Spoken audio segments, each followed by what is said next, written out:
Pare, sobrang... Kanina ng VIP soundcheck. Okay pa lang yung tao. Pero hindi na agad yung makapaniwala. Kasi after like a year or two, sama-sama ulit kami para mag-concert.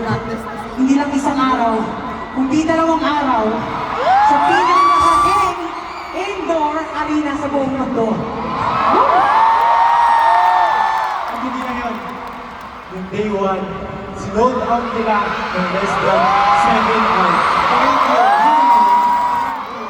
That's right, that's right. Alam mo guys, dahil sa ginawa nyo, talagang mas dinoble namin yung paghahanda para lang mag-pull off itong concert na to. Kaya thank you so much for giving us motivation and inspiration para talagang ibigay lagi yung best namin. So thank you so much guys.